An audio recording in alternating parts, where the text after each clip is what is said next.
Alright. Welcome to Fabled Hunters. I'm Yuanji. I'm Saint. And today we're going to open some stuff. Yes, we are. But we are going to go through some purchases first because I just couldn't wait. There's too much mail. But I do want to go through basically the mindset of a collector during these turbulent times. Now, I'm not going to feature only Fab because I've got a diverse palette, so to speak, of collecting interests. Okay. But I just want to go through the mentality. First off, this is a purchase from eBay. I don't specifically remember what I paid, but I do remember an episode where I mentioned like the common cold foils from Monarch in 9.5 should be under $200 or like $100 or something. I think this is actually under $100.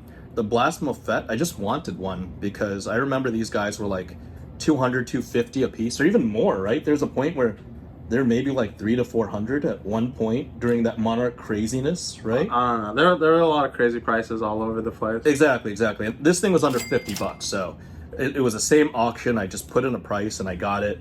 I think the Hexagore and Lumina Ascension were like just around $100 each. So okay. These four came under $400, and I mean, you know, it's blood in the streets, right? Everything's at a low, so why not? I like Lumina Ascension. I might want, you know, a playset in gold of the... This is the, what, extended art? Full art or extended art? They call it extended art, right? Yeah. Yep. Next, I don't think I featured one of these before, but Ooh. This is, yeah, welcome this is to... the new Yes, PSA. This is the new PSA. Yeah. I remember we did an episode about how a lot of the people who, like, particularly slab their old Magic booster packs. Yep. They're kind of getting shafted. They're getting shafted because of this new technology, and I look at it and I'm like, the low dollar MTG packs that end up PSA 10, of which this is authenticated, verified PSA 10, they've gone up to like 5x or higher in premiums. And this is one example. I saw this on eBay for under $500. I mean, I think it was $500 asking, and I negotiated, and he sent me back a price that I was okay with. And I'm like, this is an awesome piece of art. It's like, you know how you have a slabbed comic book? This is a slabbed pack with Katsu on it. This is like an alpha Katsu pack in PSA 10. Mm-hmm. And what I hated about the old PSA design was like it was folded and it compromised the pack. It literally put wear and tear on the pack. This one, it's got the flaps out there. It's PSA 10. It can't get any better. And there is no question about grading company. There's no uncertainty because it's like, there's not like who's going to win the grading wars in pack grading. There's only PSA. Yeah. So this is the best you can get out of a premium of a pack. And it's, you could just put it in a display case. So it's really nice purchase. I really like it. Mm-hmm. I mean, if people have the other few, I'd purchase the other few. This is MTG. This is Alpha, Unlimited, 1993 Unlimited. The first. That's some weird alpha. Yeah, the first. No, Unlimited. The first white bordered set. Yeah. And they're 9 quad plus, which I think they're really clean. And I mean, this card would have been $500 in a year ago, and this card would have been like $200 or something like that. I think I paid a fraction of that. And I mean, 9 quad plus cards in vintage are really, really, really clean. So they're really, really clean copies that I got a cool deal on. Now this is really different, and I would say there's a good story behind this. This is Attack on Titan, which is an anime series. I would argue. Do you watch AOT? Yeah, I've seen it. Have you seen all of it, or are you current? I read the. You read the manga too. Yeah, I read the comics. And did you watch to the conclusion of the manga? No, I didn't watch the ending of the show. I stopped, I think, after season 2. Oh, really? Yeah, but I'm caught up on the story. You're caught up on the story, and you know about the show and Titans and humans and a new world and crazy stuff. I will say that across all of the nerddom that I have interacted with, I would say that this is the best illustrated animation ever made. And that opinion, it's not universal. Nothing is ever universal, but that is shared by the most animation enthusiasts ever. And it's also a White Schwartz set, and these are the SPs, the special rares, which happen to be the most expensive cards in the set. And the reason why I looked into it was because Rudy was featuring a special. He's actually literally featuring a special right this week on White Schwartz. Yeah. And a case is something like discounted on Rudy's is like $1,100 or $1,200. Okay. Right? And I saw these on auction, and I looked up the base price. I literally did research just to look it up, and I'm like, wait a minute. So I got a quad Aaron Yeager. Yeah. I got a quad Levi The quad plus. Ackerman. Oh yeah, well, exactly. Quad plus, quad. Mikasa, which is, the waifu of, Attack on Titan, was a 9.5 basic, but these three came out to like $700. And I'm like, wait a minute. So I'm getting the most expensive cards already graded in a two of them in a grade that has significant premium, one in a grade that doesn't have, even if it doesn't have premium, it's already preserved and it's in a set. I could go buy the cases, open it up, and hold on to sealed product, or I could already have the final product, the three best cards in the set. And I went with the latter because look, this is not a position, so to speak. This is something I care about, I like, and now I have the nicest cards in White Schwartz. And you don't have to in my have a favorite conversation animation with Holly about having about having boxes, about where am I gonna put these boxes? Are you gonna stay in the house or the box is gonna stay in the house? Yeah. And then I have to make a trip to the storage room, right? So that's my whole thing with White Schwartz. No, I'm not shilling White Schwartz. I'm not saying White Schwartz the moon. It's just really cool. Like these cards, I think the base price of each of these is between $200 and $300. Okay. And because I got them on auction, somebody was like fire selling them. Yeah. Like I didn't pay any premium, and I got cards that are already encapsulated, authenticated, and will have a premium in the long term if I ever decide to sell them. Right? Does that make sense to you, Yuanji? Interesting plays. Yeah, they're nice little plays. They're nice little opportunities that come up. What else is this? Just some Arabian, like these just came in really low. The War Elephant, Dark Mana, the Light Mana, if it was even a 9 basic, I think would be worth a lot. Yeah. Alibaba. I got these all from one seller, and he's like, well, if you buy all 5 of these, whatever, I'll make it like $100 a piece or something like that. And I think I already have this in 9 Quad Plus Plus. I have a Drain Power in 9 Quad Plus Plus. I need the Animate Dead, but I ended up buying 5 slabs because honestly, like during the boom, the Animate Dead would have been like 300 something, but I literally think I got the Animate Dead, 2 rares, and a good grade of 9 Quad Plus, which is going to a buddy in Asia, and this, like, it all costs like 500. So for less than double, I got 10x the value or something like that. So, it's all at bargain basement prices right now. You can't turn away a good deal. No, I can't. It's part of the Asian in me. So there you go. There's some. Same thing. I think these were sold to me for, I think this was like $1,500. So basically, they're graded, they're already preserved. Yeah. And Tome of Fyendal and Lord of Wind, and better than average condition, because a lot of them are played and beat up these days. I just picked it up. I picked it up at cheaper than your mint price. There's that. There's one auction, Alpha 8.5. I got it specifically because it had a 10 centering, right? It's an Alpha rare. There's a whole show. My boy Alpha Hoarder is out in Long Island, is making a show just about this, just about how scarce this is. I had fierce competition, but the Hive or no Alpha rares, limited edition Alpha rares. So this is better than average because this is graded in 8.5 quad, which is better than 8.5 basic. So I paid probably less than Card Kingdom Near Mint for this. I don't know what Card Kingdom would charge for this, like $2,000 for Near Mint. I think I paid $1,300 in auction. So to me, that's like 35% off. Is that right? 1,400 would be 30. Yeah, 35% off for a card in my favorite grade for Alpha, which is Baby Quad. So that's really cool. Same thing here. Dorinthia Iron Song, I got this in auction. I actually think, this is a spec play, I actually think the corners are undergraded. I think I could get away with a 9. So even if this hit 9 Quad Plus Plus. Okay.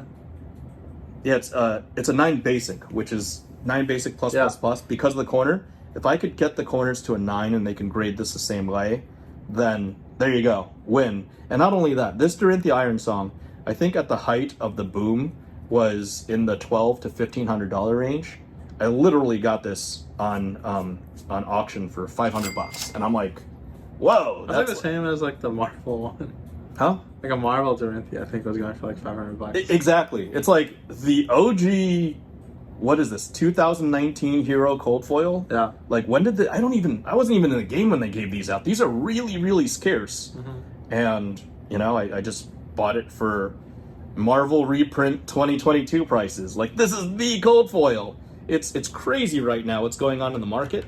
And, you know, I'm not just advising buy when there's blood on the streets. I'm literally doing it. This is not my most glorious purchase, or not my proudest purchase, but I just had to. Quintessential Quintuplets is an anime story about 5 sisters, you know, in an anime. Yeah. That's about the extent that I knew about it, and I was like, well, it's her. It's literally called Nino Nakano, Fresh from a Bath.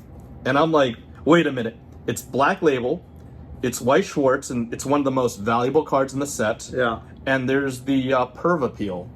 And it's it's the best graded card in the set. And I mean, at the time, I think market value was like $180 to $200. Yeah. And, you know, I did a little bit of research, and I was like, okay, wait. This is population 6, so there's 6 in Black Label. Because it's Japanese print, it's going to be, you know, this is perfection. And it can't get any better. Sure, maybe there'll be 8 Black Labels or 10 Black Labels, but you can't beat this. This is literally the highest possible grade that you can get. I think I paid like $1,200 for it, which is a 7x premium if you count like, whatever, $170 or $180. Yeah. So, in Magic the Gathering, usually a Black Label has like a 20 to 50x premium. So I'm just like, wow, I like it. It's cool. I don't think that it's ever going to have any downside risk. I don't think I'm going to see the Nino Nanako's or Nino Nakanos sell in Black Label for under $1,000. So, yeah. Yeah, of course. I think it was just a great purchase. I think it's an example of somebody with paper hands getting out. And yeah, I looked up the other artworks. None of them were as provocative as this one. So that's the real reason. I got the main one. And it's 10 quad. It's the best grade you can possibly get. Reason. Yes. So, hey, Perv Appeal is a thing because I would venture to guess that over 90% of the collectors of White Schwartz are male, right? The White Schwartz is... I don't know. I have a lot of opinions. Please share them, dude. That game is kind of crazy. They straight up have like erotic art on some of the card sets that I've seen. And it's a Japanese company, or yeah, I think so. Bushi Road. Let's see. Copyright Japan. I don't see it. Something media. It's too small print right now. It's too late in the day. Yeah, I think Bushi Road is the... Bushi Road? Yeah. All rights reserved. Yep. Seems like a Japanese company. Yeah. And good for them. In a time where, you know, TCGs, some companies like Wizards or Hasbro refuses to sexualize it. There's obviously a market. It obviously appeals to some people, and they're unapologetic about it, right? And it's not all that. That's just part of the thing, right? Yeah, one of the sets. I mean, they have sets. They have like Batman, they have Marvel, yeah, Iron Man. So, you know, quintessential quintuplets. Exactly, Adventure Time. That's like an American show, right? Yeah, it's kind of weird. White Schwartz is like kind of an interesting card game. I think it's basically like they just license a bunch of different IPs and then they just like make cards. Yeah, they even have like High School DxD, which is like in the middle. Like the cards are in the middle. The show's obviously very provocative and NC-17, but still, like that's a cool piece of anime, and they've got all the main characters from it too. So, anyways, moving on. This is not a White Schwartz channel. We're just talking about and you know, giving some opinions. I did have a transaction from a newer member of the community from Europe, Konstantinos Pautoglu. He wanted me to feature the transaction, the goodies, over the internet on Fabled Hunters. He said he wanted my recommendation, my reference. Okay, let's look towards his letter first. Enjoy, my friend. I hope the gifts find you well. Yeah, he wanted to be featured on Fabled Hunters, so here we are, as promised. Let's go to the big stuff, because usually the cool stuff is in the small stuff, in my opinion. I think these are, I don't remember what I paid for them, but they were very inexpensive. I just said, let me take the whole package. It was something like low to mid triple digits. Okay. And I just said, you know what? I'll take it all. I take it all. Like a Teddy KGB. Let's see. What is here? I took it all. Okay. I don't have this. Blossoming Spellblade. Yeah. You know, like this rendition of Briar makes her look very feminine. I like it. It's not like her zombie self. Different take. Right, different take. I didn't like zombie Briar, you know? What else is in here? I think I don't remember what the purpose of the transaction was. There had to be a purpose. Oh, this is like one of the newer skirmish playmats. Aether Ashwing? Yeah. Aether Ashwing, okay. I think there's special Ashwing playmats, right? There's like 2 or 3 iterations. There's the Marvel one. Like we opened a bunch of Marvel Ashwings. We did. So this is like the regular one, and I heard that like it's like 1 in 20 stores or something. Mm-hmm. That's like the dark one. Oh, really? Yeah. So there's a dark Ashwing that's what, limited run? 1 in 20 stores. That would mean there's 3,000 stores. There's still 150 of them, right? Yeah, well, it's stores that hold skirmish events. Oh, so there's less than 150 because not every store gets a skirmish. Yeah. That's supposed to be something pretty special, right? To get a skirmish. Yeah, I think you have to run events pretty regularly, I think. Yeah, we still need somebody in the local scene to do that. You want to talk about that here, or can you talk about that in another? Because I think we had viewers that mentioned, like, they're like looking at Yuanji. What about the local scene here in New York City actually has like a pretty strong local scene, I think. There's a bunch of stores in Manhattan actually. Mm-hmm. There's Uncommons. Okay. Which is near West 4th. West 4th Street. NYU, yeah, Washington Square Park. Yeah, they hold events. They regularly get like 16 to whatever people for their like some of their larger scale events. Yep. ProQuest they get like 32. Okay. There's Hex & Co. by Columbia. Okay. Upper West Side. Yeah, Upper West Side. Went to school there, so I remember that place. It's a cool place. Coffee shop too, right? Mm-hmm. There's a store in Chinatown called Silk Road that runs events pretty regularly. Mm-hmm. And then you can like go out a little bit. Like in Brooklyn, there's Sip and Play, Action City Comics, which is my favorite store. Really? All the way to Brooklyn? Yeah, Action City Comics is like in Williamsburg. Okay. So these aren't worth anything, right? I mean, like a couple dollars. Couple bucks. Yep. Copper token, silver token. I just wanted these cold foils, I guess. I saw it and I was like, they're a couple bucks a piece, and it's just great to have. I don't know how to even source these cold foils. I don't spend enough time in the field, so like rather than take a $30 cab ride to go get a cold foil, I can just be like, yoink, and get a handful, right? Okay, sure. So that made sense to me. Helios meter. How do these even happen? These are skirmish rewards. The Young Hero cold foils.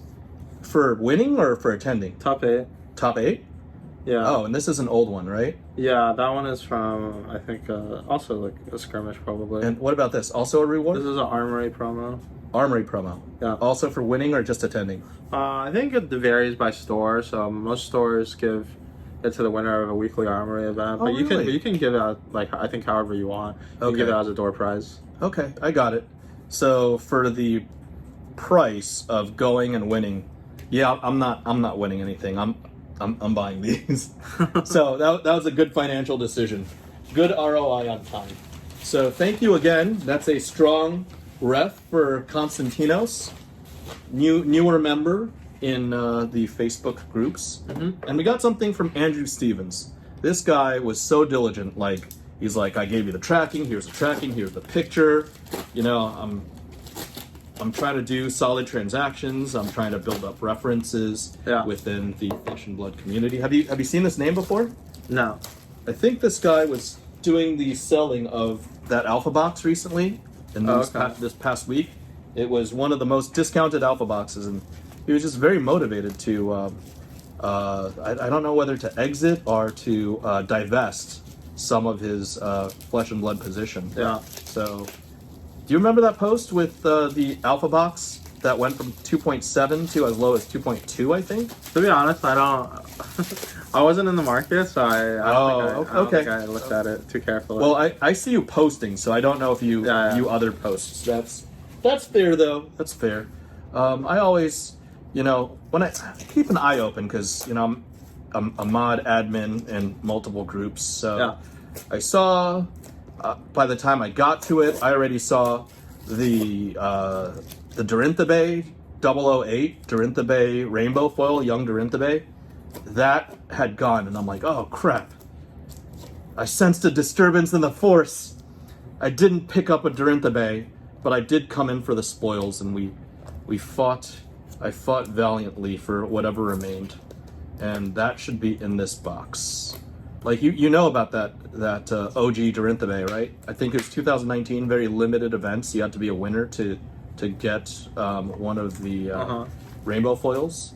Yeah. I think it was something like a 2019 Road to Nationals prize or something like that. Yeah, that is not in this package, unfortunately, unless, I mean, it's just not. There's no way he's throwing in a Dorinthebe that's population like, I don't know, 40 or 50 in the world. Yeah. But, all right, the wrapping, I'm just gonna, okay, this is cardboard. I thought this was like a sleeve or something. At least he used painter's tape, which is good. This is the worst part of opening packages. Hey, it's secure, but it sucks. I don't want to take any risks, so we're just doing it the OG safe way. Okay. OG safe way. 2 pieces. Mr. Andrew Stevens. Door number 1 is Young Katsu. So this is not Dorinthebe. Yeah. But it is the Young Ninja 007, James Bond right here. Katsu, Young Katsu. It's unfortunately not gradable, but I'm just happy to have this.